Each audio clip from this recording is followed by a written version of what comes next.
तो पिछले एपिसोड में हमने देखा कि लिंजुआन, फेंग और बाइचेन की टीम दोनों ही फाइनल में पहुंच चुकी थी, जिस पर बाइचेन इन लोगों को चैलेंज करते हुए कहता है कि जल्दी से मैदान में आ जाओ, आज मुझे दिखा दो कि तुम लोग क्या कर सकते हो। जिसके बाद फेंग और लिंजुआन भी अपना फाइनल मैच खेलने के लिए मैदान में उतर आए थे। अब आगे तो नेक्स्ट एपिसोड बिल्कुल उसी सीन से शुरू होता है, जहाँ बाइचेन इन दोनों से कहता है कि चलो आज मुझे दिखा देना कि तुम दोनों में कितनी ज्यादा हिम्मत है। मैं देखना चाहता हूँ कि क्या तुम दोनों मेरे पार्टनर को हरा सकते हो। जो सुनकर लिंजुआन काफी ज्यादा हैरान हो गया था, क्योंकि उसे ये बात अच्छे से मालूम थी कि बाइचेन हमें अपने लेवल का नहीं समझता। वो चाहता है कि हम सिर्फ उसके पार्टनर को ही हरा दे। यहाँ बाइचेन के हिसाब से अगर इन लोगों ने यहाँ पर मैग्नम को हरा दिया तो ये लोग यहाँ का ये फाइनल भी जीत जाएंगे। जिस पर हम देखते हैं कि लिंजुआन काफी ज्यादा नर्वस दिखाई दे रहा था। अब यहाँ बाइचेन के पीछे हटने पर फेंग लिंजुआन से सवाल करता है कि क्या तुम ठीक हो, तुम कुछ अजीब दिखाई दे रहे हो। जिस पर लिंजुआन उसे बताते हैं नहीं ऐसी तो कोई बात नहीं, मैं बिल्कुल ठीक हूँ। तभी हम देखते हैं कि मैग्नम इन दोनों से कहती है कि चलो आगे बढ़ो, मुझे देखना है कि तुम दोनों मेरे सामने कितनी देर तक टिकते हो। यहाँ पर ये लोग इसी तरह की बातें कर रहे थे, जबकि वहाँ पर मौजूद ऑडियंस इन लोगों को चेयर अप कर रही थी।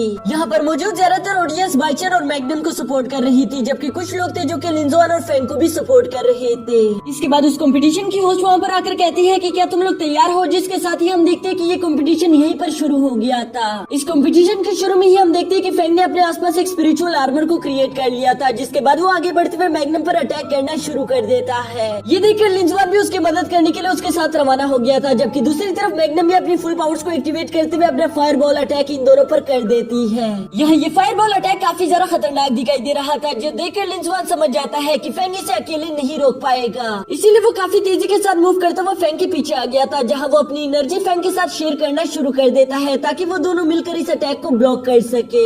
इस अटैक को रोकने में पहले तो फेंग को काफी ज्यादा मुश्किल का सामना करना पड़ रहा था, लेकिन आखिरकार हम देखते हैं कि वहाँ पर एक बहुत बड़ी एनर्जी ब्लास्ट के साथ इन लोगों ने उस अटैक को ब्लॉक कर दिया था। जिस मौके का फायदा उठाकर लिंजुआन फौरन से मैग्नम पर एक अटैक कर देता है, लेकिन ये अटैक मैग्नम के सामने कुछ भी नहीं था, क्योंकि वो काफी आसानी के साथ अपने फायर से इसको खत्म कर देती है। साथ ही साथ वो फायर काफी तेजी के साथ फेंग की तरफ बढ़ रही थी, जिसे रोकने के लिए फेंग अपने सामने एक शील्ड क्रिएट कर लेता है, लेकिन ये शील्ड इतनी ज्यादा पावरफुल नहीं थी कि ये मैग्नम के उस फायर अटैक को रोक पाए। जो देखकर लिंजुआन फौरन से उसके शील्ड के आसपास अपने वाटर एलिमेंट का इस्तेमाल कर देता है, क्योंकि हम ये बात अच्छे से जानते हैं कि आग को सिर्फ पानी से ही हराया जा सकता है। इसके बाद हम देखते हैं कि लिंजुआन ने अपने इलेक्ट्रिकल ईल का इस्तेमाल करना शुरू कर दिया था। वो सोच रहा था कि मैं अपने इलेक्ट्रिकल ईल्स को मैग्नम के नजदीक ले जाऊंगा, जहाँ मैं उसको एक बहुत बड़ा शॉक दे सकता हूँ, लेकिन ऐसा कुछ भी नहीं होता। हम देखते हैं कि मैग्नम ने अपने फायर बोल्ट्स का इस्तेमाल करके उन इलेक्ट्रिकल ईल्स को तो काफी आसानी के साथ कैंसिल कर दिया था। साथ ही साथ वो हमने इन फायर बोल्ट से लिंजुआन पर भी अटैक कर देती है, जिसे ब्लॉक करने के उसके पास मौका नहीं था, और इसलिए हम देखते हैं कि लिंजुआन काफी ज्यादा डर जाता है। लेकिन जब वो अपनी आंखें खोलकर देखता है तो वो देखता है कि फेंग ने तो उसके सामने आकर वो सारे अटैक्स ब्लॉक कर दिए थे, जिस पर अब लिंजुआन को भी काफी ज्यादा गुस्सा आ गया था। वो अपने वाटर और थंडर एलिमेंट्स को कंबाइन करते हुए कुछ मिनी बॉम्ब्स बना लेता है, जिन्हें अपने आसपास देखकर मैग्नम थोड़ी सी घबरा गई थी, क्योंकि उसे समझ नहीं आ रहा था कि आखिर ये क्या करने वाला है। तभी लिंजुआन बड़ी तेजी के साथ फेंग के आर्मर पर लैंड करते हुए उसके साथ अपनी एनर्जी शेयर करना शुरू कर देता है। जिसके बाद हम देखते हैं कि यहाँ पर इन दोनों की एनर्जी काफी ज्यादा हाई हो गई थी। इस हाई एनर्जी के बाद लिंजुआन अपनी आगे की चाल चलना शुरू कर देता है, और उसने अपने उन मिनी बॉम्ब्स को एक्टिवेट कर दिया था, जहाँ पर हम देखते हैं कि वो मिनी बॉम्ब्स कोई फटने वाले एक्सप्लोसिव बॉम्ब्स नहीं थे, बल्कि वो इस तरह के बॉम्ब्स थे जो कि अपने सामने वाले ओपिनियन की सारी एनर्जी एब्सॉर्ब कर लेते हैं, जिन्होंने यहाँ पर भी बिल्कुल सेम ही काम किया। और हम देखते हैं कि उन इलेक्ट्रिकल वाटर बॉम्ब्स ने मैग्नम की काफी ज्यादा एनर्जी को एब्सॉर्ब कर लिया था, जिसकी वजह से वो थोड़ी बहुत वीक हो जाती है। यहाँ मैग्नम के वीक होने पर लिंजुआन उसे चिढ़ाने की कोशिश करता है, जिस पर हम देखते हैं कि मैग्नम को काफी ज्यादा गुस्सा आ गया था, और इसीलिए वो अपनी तलवार की फुल पावर से इन दोनों पर हमला करना शुरू कर देती है, जिसे फेंग ने काफी ज्यादा मुश्किल के साथ ब्लॉक कर दिया था। लेकिन यहाँ पर ये भी इन लोगों की चाल थी, क्योंकि वो जानते थे कि एक बार मैग्नम गुस्सा हो जाए वो अपनी फुल पावर्स में आगे बढ़ते हुए हम पर अपनी तलवार से हमला करेगी,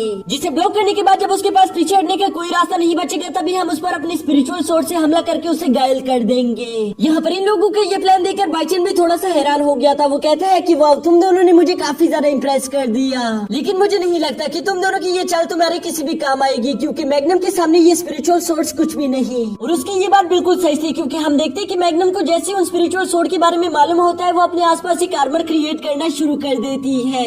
उसका ये आर्मर काफी ज्यादा स्ट्रॉन्ग था, जिसकी वजह से हम देखते हैं कि फैंग की स्पिरिचुअल सोर्ड वहीं पर चकनाचूर हो गई थी। ये देखकर फैंग थोड़ा बहुत हैरान हो गया था, जबकि दूसरी तरफ मैग्नम मुस्कुराते हुए कहती है चलो अब इस फाइट को खत्म किया जाए। जो कहते साथ ही उसने फैंग पर अपने फायर फिनिक्स टेक्निक का इस्तेमाल कर दिया था। ये टेक्निक काफी ज्यादा पावरफुल थी, जिसकी वजह से हम देखते हैं कि फैंग का आर्मर वहीं पर चकनाचूर हो जाता है। साथ ही साथ फैंग भी काफी बुरी तरीके से घायल होकर बड़ी तेजी के साथ उड़ता हुआ पीछे गिरने वाला था, जो देखकर लिंजुआन बड़ी तेजी के साथ आते हुए उससे बचा लेता है। लेकिन यहाँ पर इन दोनों की एनर्जी काफी ज्यादा कम हो चुकी थी और साथ ही साथ ये दोनों काफी बुरी तरीके से घायल भी हो चुके थे, जिसे देखकर ऐसा लग रहा था कि शायद अब ये दोनों आगे फाइट नहीं कर पाएंगे, क्योंकि फैंग तो सही से खड़ा भी नहीं हो पा रहा था। और इसीलिए लिंजुआन उसे सहारा देने के लिए कंधे से पकड़ लेता है। लेकिन यहाँ पर उसके कंधे से पकड़ने पर हम देखते हैं कि इन दोनों की एनर्जी एक दूसरे के साथ शेयर होना शुरू हो गई थी, जिसकी वजह से ये दोनों ही ऑटोमेटिकली खुद ब खुद हील हो जाते हैं। ये देखकर फैंग काफी ज्यादा सरप्राइज होते हुए कहता है कि वाह, हम दोनों की एनर्जी कम नहीं हुई, बल्कि ऐसा महसूस हो रहा है कि अब हम दोनों की एनर्जी पहले से भी कई गुना ज्यादा हो चुकी है। जिसके साथ ही हम देखते हैं कि ये दोनों दोबारा से फाइट के लिए खुद को रेडी कर लेते हैं। यह इन दोनों को इस तरह से फाइट के लिए दोबारा से रेडी होता हुआ देखकर मैग्नम हंसना शुरू कर देती है और वो कहती है कि मुझे इस तरह से तुम दोनों को देखकर काफी अच्छा लगा, अब तुम दोनों के साथ फाइट करने में मजा आ रहा है। और ये कहते साथ ही हम देखते हैं कि वो अपनी तलवार लेकर इन दोनों पर अटैक करने के लिए आगे बढ़ना शुरू कर देती है, जो देखकर फैंग और लिंजुआन दोनों ने अपनी आंखें बंद करके अपने सबसे पावरफुल अटैक्स को एक्टिवेट करना शुरू कर दिया था। अब यहाँ आंखें खुलते साथ ही फैंग मैग्नम पर अपने मल्टीपल स्पिरिचुअल सोर्ड का अटैक कर देता है, जिससे मैग्नम काफी तेजी के साथ मूव करते हुए डॉज कर लेती है। लेकिन इसके साथ ही हम देखते हैं कि फैंग बड़ी तेजी के साथ लिंजुआन का हाथ पकड़कर उसे मैग्नम के सामने कर देता है, जहाँ पर उसने अपनी वाटर वेल टेक्निक का इस्तेमाल करके मैग्नम की फायर को बुझा दिया था। मैग्नम की फायर बुझने की वजह से वो काफी ज्यादा वीक हो चुकी थी, लेकिन इसके बावजूद भी वो रुकती नहीं, बल्कि वो सीधा आगे बढ़ते हुए फैंग पर हमला करने वाली थी, जो देखकर फैंग थोड़ा बहुत घबरा गया था। लेकिन तभी लिंजुआन बड़ी तेजी के साथ उसके पीछे आकर उसके साथ अपनी एनर्जी शेयर करना शुरू कर देता है, जिसकी वजह से इन लोगों ने उस अटैक को ब्लॉक कर दिया था। और इसी के साथ हमारा ये एपिसोड यहीं पर खत्म हो जाता है।